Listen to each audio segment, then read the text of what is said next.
It's DNVR Bets Daily. RK and Hank here. Hank coming to you from the Montana State Library.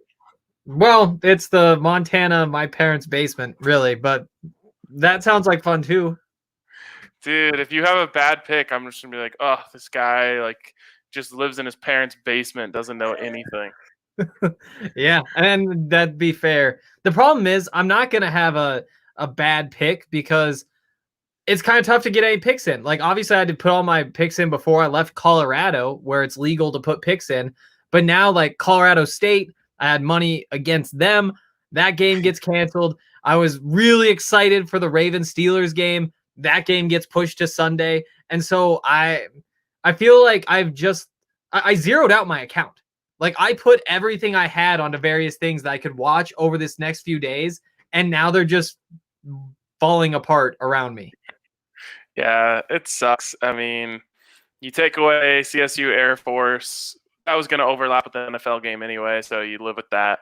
But the NFL game being taken away really sucks because that was, usually I go like hang out with friends and stuff after Thanksgiving dinner. We have some neighbors down the street that we all get together, my best friends, and play music there and stuff. But this year that's not happening. So I was like, oh, well, at least I'll just, go down to my parents' couch, nice and, slightly buzzed and full of food, and watch this game and gamble on it. And now we're left with Utah State and New Mexico. And I didn't even put any money on it because I was so sure I wouldn't be watching anyway. I didn't even put any money on it. I might need you to log into my account for me at some point. Yeah, I can't speak to whether or not I would do that because that seems illegal. Ooh, good call. But maybe you could do something illegal and find a bookie that lives near you. Or near your parents. There's got to be a local bookie in Columbia Falls. There's gotta be a bookie here somewhere. Like every small town has to have a bookie. Or even if I could just find like a Utah State fan or something and just be like, hey, let's just throw some money in. I'll take whichever side you don't want. Like, that might be the way to go. Yeah, maybe one of the 700 people that live there went to Utah State. Yeah, I'll start knocking on doors, which is definitely what you're supposed to be doing during COVID. Oh, this is falling apart quickly. All right. So, anyways, there's college basketball on tonight, and I guess you're lucky you got your picks in before you left the state, Henry, because the Buffs line has moved dramatically. I mean dramatically. When we talked yesterday, the line was at 14.5 for the Buffs, minus 14.5. And since we talked, 24 hours later, it's moved all the way to 17, a 2.5 point shift, which is significant. Yeah, it definitely is. And I think that, it's something we're going to see. And I haven't been around Colorado athletics long enough to know if there's just this national bias or against Colorado, but so far it kind of feels like it. Like you look through how the Buffs football team has been treated, and every week the right move is as soon as the line comes out, that's when you put your money in, because people who for some reason are smarter than the books or something, they're going to put all their money on the Buffs because they know that these lines just don't make sense, and then push it back the other way. And I think it's the same thing that's happening with Colorado basketball too, and that's why I'm still not totally sure what the basketball team is going to be this year, but I do know that they were picked 7th in the Pac-12, and there is no reason for that. There is no reason for that at all. And so just based on how they fit in there, what everybody else has been saying about them, it would make sense that there would be a whole lot of extra value, that those lines are off by a couple of points. And so people would be betting on the Buffs and pushing those lines back where they belong. And that's what I see happening. Yeah, I think you're right, at least in the sense that this team is severely undervalued. McKinley Wright should be getting buzz as one of the best players in college basketball this year. Yeah, like I was running through a great basketball preview last night, and I saw that they had Remy Martin as a second team All-American, the point guard at Arizona State. And it's like, okay, like he's good. Is he that much better than McKinley Wright? Is McKinley Wright actually better than Remy? Like, I think you could easily make that case as well. And it's just so frustrating to see them not get this respect after everything they did last year, after the crazy end of the year before where they got hot. I think that there's value on the Buffs in basketball in the exact same way that there is in football. Let me just say this. McKinley Wright has beaten Remy Martin head-to-head on multiple continents. He's beaten Remy Martin head-to-head in a preseason game, a regular season game, and a postseason game. At least 3 states he's beat Remy Martin in. So I realize it's not, it's a 5-man game out there. It's a team sport. But it kind of seems like McKinley has Remy Martin's number. Yeah. And, that's what Tad said in that preview I was reading. He was like, yeah, he is a winner. McKinley Wright is somebody you want on your team because he is a winner. And I think that by the end of the year, like, it's going to be pretty obvious how good McKinley Wright is. And I don't know. I think that you see that kind of love for teams in the Pac-12, but just never for Colorado, even though you could easily make the case that Colorado is as good as just about anybody in the conference. Yeah, and they'll get their first chance to prove that tonight. To keep this from turning into a full Buffs podcast, let's talk about the number. 17, how do you feel about it? I know you liked the 14.5. Is that 2.5 enough to sway you the other way? I don't think so, but I am glad that I didn't have to think through 17. I was able to say, okay, 15 points, nice round number. They can do that. It does scare you a little bit because there are some changes to the team. You replace Tyler Bay, the power forward, with Jariah Horn, the transfer out of Tulsa. And I think really like. Yeah, I do really like it. He adds a whole bunch more shooting. I think he's a very versatile player there. And you can go through the whole roster and find things you like. But the truth is, they're going to have 2 new starters tonight. And they're going to have a bunch of new contributors on the bench. Well, there's a good chance they will. We don't know exactly what the rotation will look like. And so there's always some concern about like the chemistry in the first game. But I do think that Colorado is that much better than South Dakota. And even if I had to decide on 17, I would still take Colorado. Yeah, so I unfortunately was not as fortunate as you. I did not get my bet in on the 14.5. And I have to say, like, I don't necessarily feel comfortable with the 17. It's a lot of points. 17 points is just, you kind of have to blow them out to hit 17. You can hit 15. Even then, 15 hurts. You're not going to get there with free throws. That's what it's a big thing for me in college and in basketball as a whole is the line where I can hit it with free throws. So if it's 7 and you're up by 4 late, you might get 2 trips to the line and you hit 8 and you get kind of lucky there. Probably not happening with 15. Definitely not happening with 17.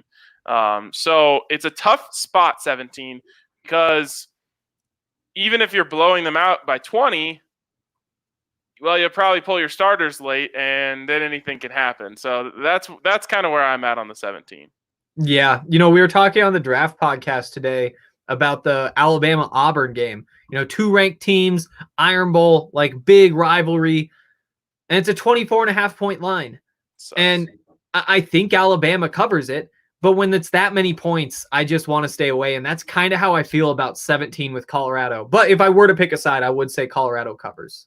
So, again, I'll show you that I'm not just being a homer here. The thing that I like most in this game, I think, is the under. It's under 144, so 72, on each side there. I think it was even a little higher earlier today, so that's come down just a little bit. But I just never trust these early season tournament, neutral site. This will be their first game without fans in the stands, which, that could be a positive, could be a negative. We'll see, I guess. Didn't hurt offense in the NBA bubble, that's for sure. But these early season, you're still finding your sea legs, for lack of a better term. You're in a new stadium that you haven't been shooting in all off season.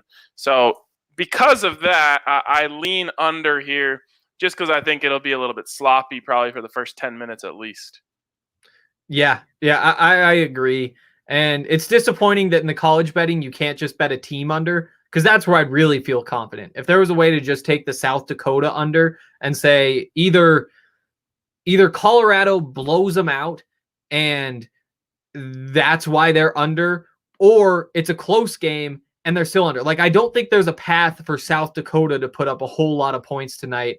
Meanwhile, I think there is a chance that Colorado wins by 30, and that's why they wind up covering. Yeah, it's very interesting to me that they don't have the team totals. I bet you they will on some games, but just because there's so many games out there today, too many games, by the way, and it's kind of a random matchup here. I wonder if they don't feel like they have the data on South Dakota, to be able to put this up. That would be my guess. I bet you that at some point this year you'll have team total options at DraftKings Sportsbook. But yeah, for me, if I had to bet on something here, which I probably will end up getting some sort of action, I would like that under. Yeah, I think that's probably a smart call. All right. Well, again, you're somewhat dialed into the Pac-12. It's tough to know before we see any teams out there. Any other college basketball games in the Pac-12 that you're interested in tonight? I mean, I'm interested in all of them. I'm excited to watch all of them, but it is kind of tough betting, especially this early, because we don't know what any of these teams are. Like, there's a new factor this year, and that factor is how well did this coaching staff manage the pandemic?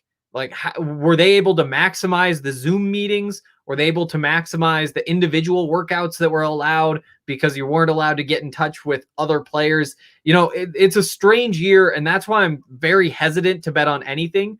But I can say that what we've seen so far is that favorites have dominated.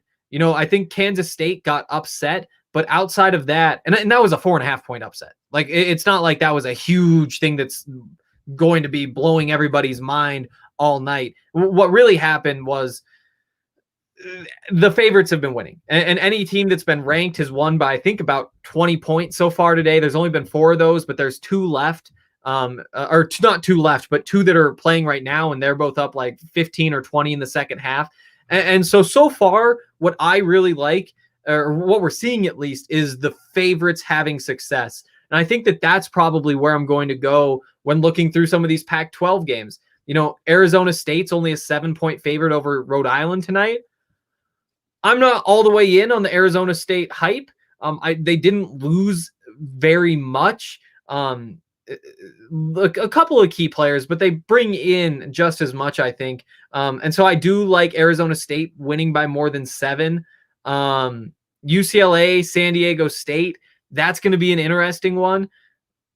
I kind of like UCLA there too. It scares me a little bit because San Diego State always gives you troubles, but UCLA with that length and the defense, they should be able to repeat what they did last year, really, because I don't think they lost anything off of last year's team. So my 2 Pac-12 picks would be those 2 games: UCLA -3, Arizona State -7. Man, I gotta say, San Diego State worries me. They're just always so well coached. They always get really good talent out of California. Probably even players that UCLA wish they had. I think the move here, Henry, and I don't have the data in front of me to start rattling off picks, but if you're gonna watch a game tonight and you want to know which side to bet on, I would say bet on teams with no coaching turnover or no big coaching turnover, so no new coaches and veteran-led teams. I think those are the teams that in the early season here in college football are going to thrive. And then the other thing would be if you see a big matchup in terms of just talent. So it can be young talent, but if you're seeing a team that I guess what I'm trying to say is when coaches didn't have all that much time to implement what they want to do, a lot of times it's just going to be who has the bucket getters. So if you have a couple a couple young teams, well, and one team is like full of 4 and 5 stars, that team's gonna cover. So those are my 2 things. I would say the most important one though is seniors and veterans. pick the teams with the most starts who are going to be very aware of where they are out there. Yeah, I really like that. Just to round out my college basketball thoughts, I've been spending a lot of time thinking about who nationally I think might be getting undervalued. And I'll throw a few of those out there. I really like Tennessee. I really like Alabama.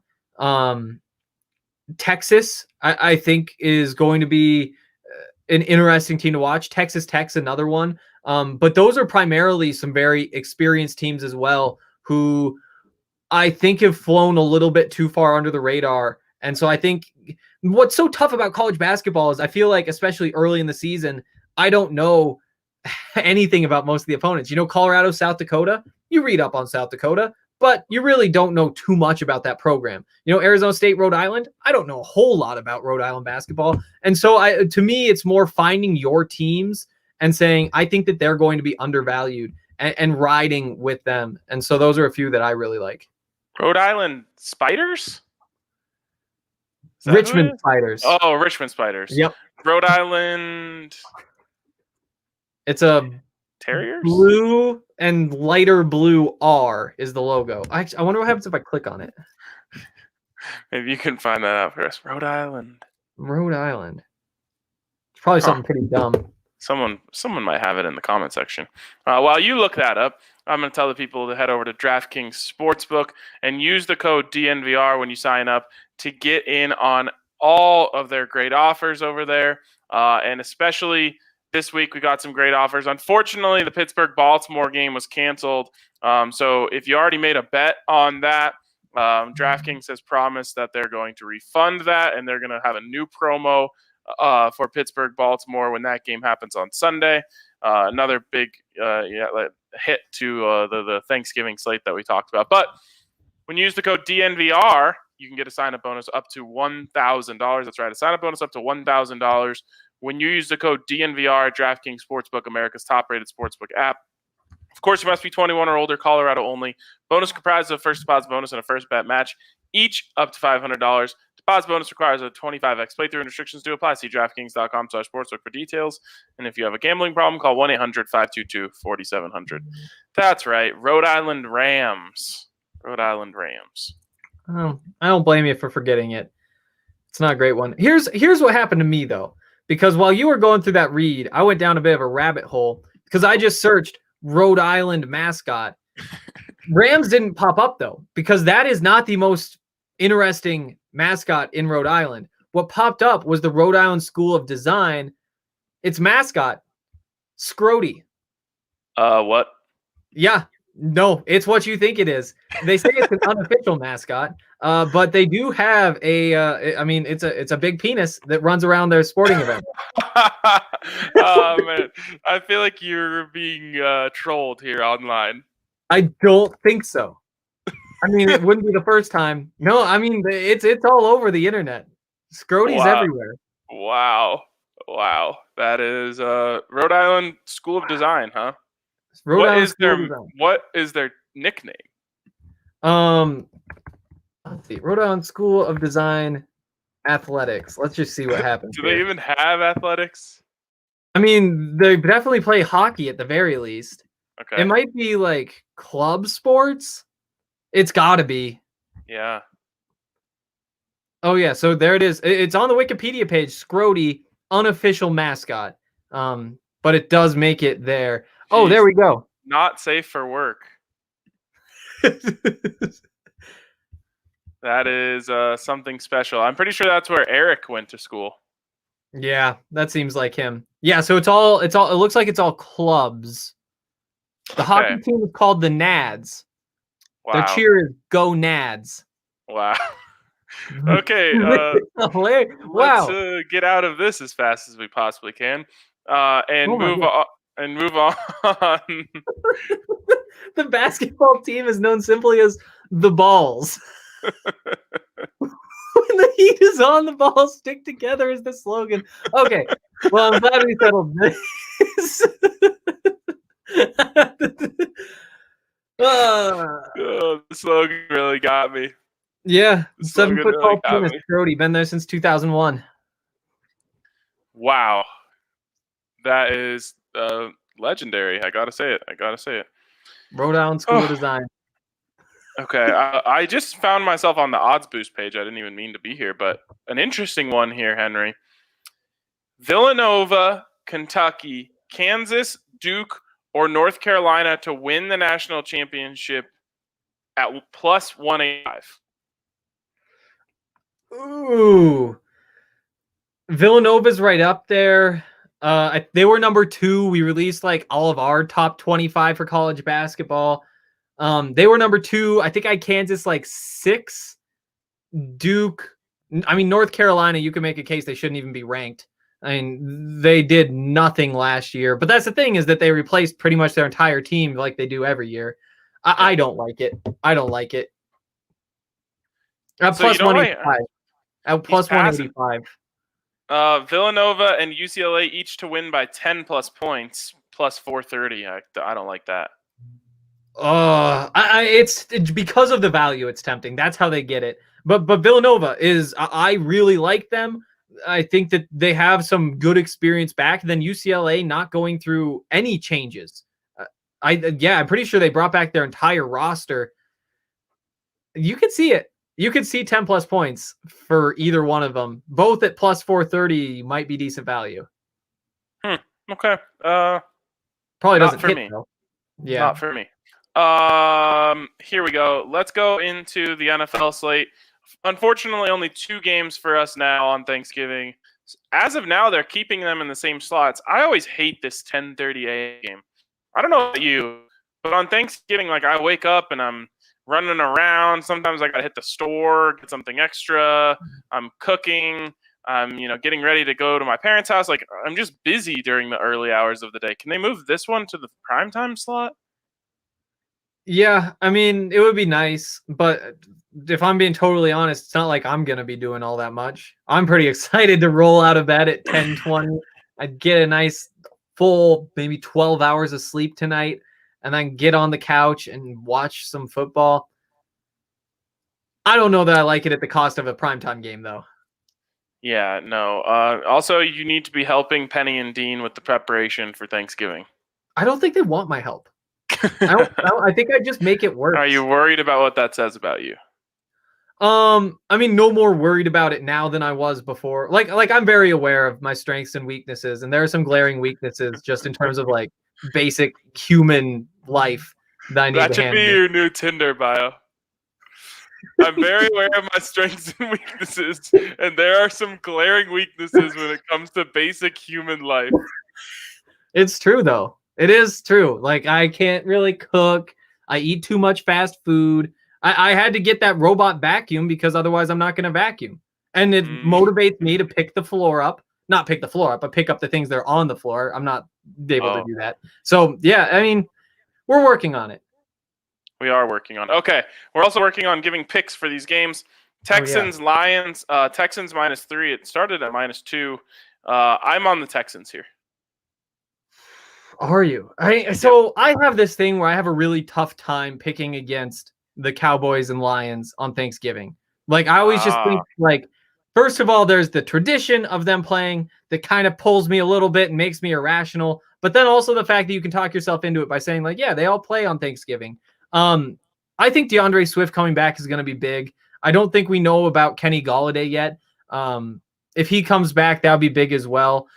I took the Lions in the bets that I made before I left town, and I can't say I'm in love with those bets. I would say it's more like a bet to have action on the winner, but I do still think I'd lean Lions. Gotcha. Yeah,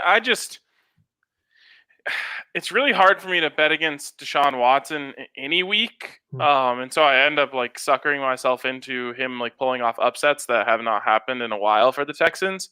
But against a bad team, it's going to be impossible for me to bet against Deshaun Watson. So I like Watson. I kind of like in our guy Austin in the comments here asked if we have any player props that we like. I kind of like Deshaun Watson over 2.5 passing touchdowns. What's the value on it? Plus 160. I mean, you could see it. Neither of these defenses really have much going for them. I think there's a good chance it's a fairly high scoring game. And looking at the line, I mean, they seem to think it's going to be a pretty high scoring game. I don't know that I'm in love with 3 touchdowns, Yeah, though. it's a lot. It's a lot, but you're getting plus money. Yeah. Good plus money. It's not my favorite, but it did stick out to me when I was like, what's going to happen here? The over-under on passing yards for Deshaun is really high at 300. It is. And I think that's too high. And I would really like the over on the 270.5 for Matthew Stafford if we find out that Kenny Golladay is playing. And I'm just going to check what the most recent update is. Some other things that I'm interested in is Will Fuller over 5.5 catches. They don't really have any shutdown corners over there, so I think Will Fuller is going to eat. Yeah, I do really like that one. And Golladay isn't playing, so I think I do like pretty much anything that you can put on the receivers on Houston side. Over 5.5 catches for Fuller. Same line for Brandon Cooks. I like both of them. You want to know why? Too. Why? You want to know why? Because it's Thanksgiving, and Brandon Cooks, which makes Will Fuller. Huh? Not bad, huh? No. No. No. I mean, come on, you gotta like that. Yeah, okay. I mean, it was a great thing that you put together there. Like it all fits, and you notice that. So congrats on that. Thank you very much. I feel like I need to start tamping down the puns a little bit. You know, like unless they're like really good. I've noticed that one was elite. Easily, yeah. It was. I mean, it was very complex. Right, like that's like a 4-way parlay. Yeah. It's like 4D pun. Yeah, exactly. Anyways, I like both of them. At least one of them is going to hit, and they're both plus money. Yeah. I do like that. I also like Will Fuller to have more receiving yards than Marvin Jones. Marvin Jones did basically nothing last week with Golladay out. Fuller is minus 159 on that, so it's not like it's great value, but I think it hits. I like it too. And all we want is winners. That's all we're interested in. Interesting plus money on either quarterback to throw a touchdown. So Deshaun Watson at plus 108, Matthew Stafford at plus 115. Just to get to throw a touchdown? To throw an interception. Oh, throw an interception? Oh, yeah. I think one where it's like you take both and you feel like one of them will probably hit. Yeah, I like that. And there's a good chance both hit. Yeah, for sure. Yeah, I would definitely take those. All right, let's move on to football team and the Cowboys. Either team wins this game, they're in first place in the NFC East. If they tie, we've got a 3-way tie for first place in the NFC East. I mean, I can't. I have nothing to say about the NFC East that hasn't been said. You know, like yeah, it's really bad. It's kind of frustrating that they're all so bad that they're all teams that you have to pay attention to because one's going to make the playoffs and you don't know which one. It's like watching the let's say wow, there's actually a lot of good division. Like the NFC North where it's like the Packers are good, the rest of the teams they're all right. Maybe one sneaks in the playoffs, but really out of that division, you just have to watch the Packers because you know they're going to win it. When you look at the NFC East, it's like you have to pay attention to all 4 of these teams because one of them is a playoff team. And when the playoffs come, you're going to want to know what's going on, you know? Yep. It's get disproportionate amount of my time for how good they are. I mean, it's probably just because I'm a de facto Eagles fan, but I enjoy the dysfunction of the NFC. It's like it's the Mac or something. Like it's so bad it's good. Oh, I shouldn't have done that. They deserve to be spoken about on the show anymore. Yeah, you did it. In this game, I like the Cowboys, and I also like CeeDee Lamb over 54.5 receiving yards. I like the Cowboys as well. Well, I definitely like the Cowboys. Ezekiel Elliott showed signs of life last week, and I mean that's good enough in an NFC East game. It's like one player is like, solid, and an even 100-yard day. Let's bet on this team next week confidently. I'm all in on the Cowboys. Yeah, and I think a touchdown's probably a really good bet too.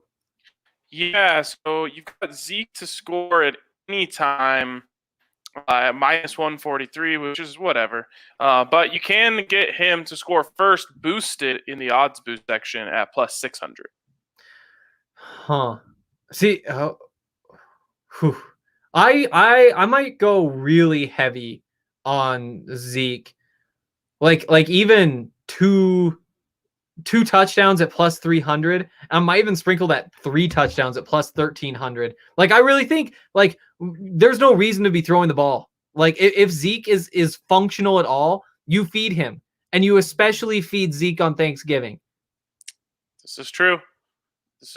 I just the front seven for Washington is respectable. Yeah, but at the same time, I still just get the feeling that like this is the Washington football team. I don't care who you are when you're playing a team that's 3-7, which both these teams are. You have to be committed to the run game. Like I think that when you play a bad football team, you do what you can to take away your own risk offensively and say, you know what, this is a bad team. Let's just line up, push them over, and beat them. Now, is that going to work for the Cowboys? I'm not so sure. Like there is a chance that the football team does hold up, but I still think that when you play a bad football team, you have to start by just trying to run it at them, and both these teams are doing that. Fair enough.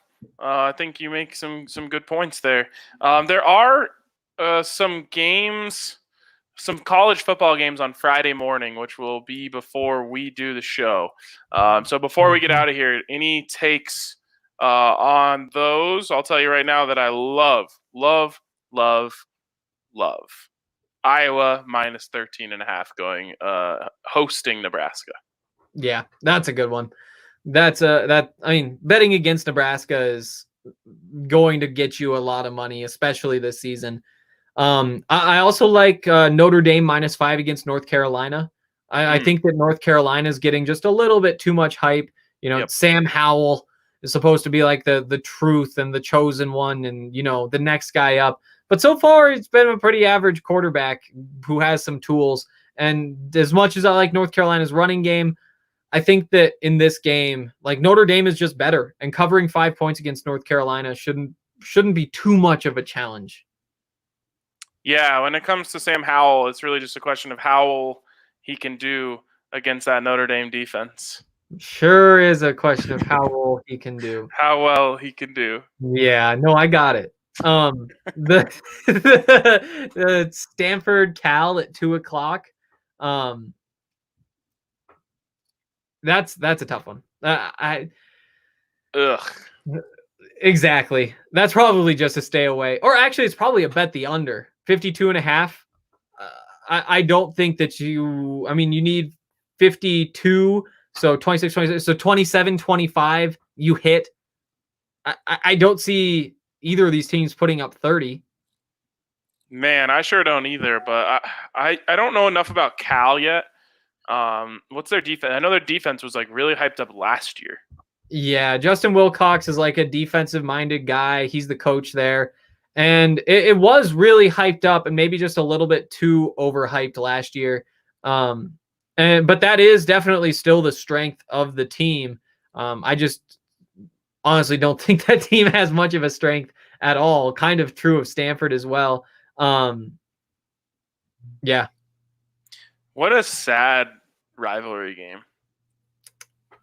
Like that used to be so good, and now it's just so blah. It is. It's going to be ugly. 62 degrees and sunny in Berkeley, though. Oh, you like that? Not for the under, but honestly, I don't really think there's anything that's going to help these offenses. No, I don't No, either. there's no explosion on Stanford. I mean, none. No, I mean they have that like backup running back, that Pete guy who's super fast and he's like good on kick returns, but for some reason they don't give him the ball in the running game, and that is disappointing. Yep. All right. Well, we won't be on tomorrow, so everyone enjoy their Thanksgiving. Hopefully you guys hit some winners, and we'll be back on Friday to preview another big weekend. So that's going to wrap it up for us on DNVR Bets Daily. Shout out to DraftKings Sportsbook for presenting the show. We'll talk to you guys later.